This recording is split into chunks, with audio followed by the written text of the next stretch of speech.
ব্রাজিলের গলার কাটা হয়ে বিঁধে আছেন ভিনিসিয়াস জুনিয়র। গোল নেই, অ্যাসিস্ট নেই, উল্লেখ করার মতো নেই পারফরম্যান্স। তবুও ব্রাজিলের নম্বর 10 জার্সি তার গায়ে।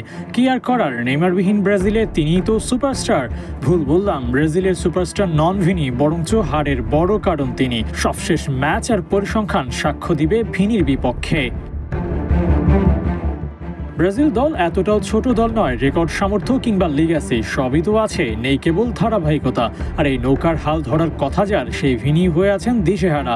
সবশেষ ম্যাচে ভিনির পারফরমেন্স হতাশাজনক। 7-এর নিচে রেটিং, বল টাচের সংখ্যা 44, অন টার্গেট শট একটি, গোটা চারেক সফল ড্রিবলিং আর অ্যাকুরেসি আছে বলার মতো।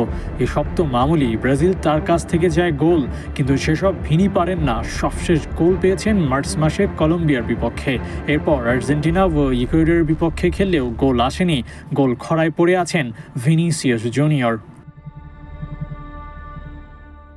নেইমারের পর তিনি ব্রাজিলের বর্তমান সেরা তারকা। তার দিকে তাকিয়ে আছে গোটা সেলেসাও ভক্তকুল, কিন্তু ভিনি চাপা পড়ে আছেন দায়িত্বের নিচে। গোল করার দায়িত্ব চেপে ধরে আছে তাকে। হাফ ডজন গোল আছে ভিনির ঝুলিতে। এসব দিয়ে কি হবে?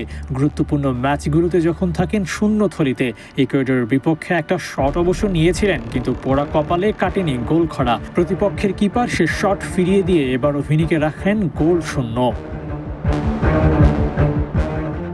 আর্জেন্টিনার বিপক্ষে বড় হার, ইকুয়েডরের বিপক্ষে ড্র, কোনো মতেই ব্যর্থতা ঠেলে দাঁড়াতে পারছে না ব্রাজিল। পূর্ণ শক্তি নিয়ে নেইমার ফিরলে তবেই কি সেলেসাওদের কোমর সোজা হবে?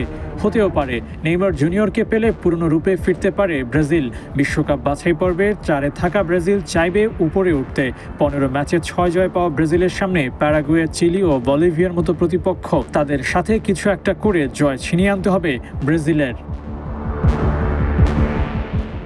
আবু নাইম, 71।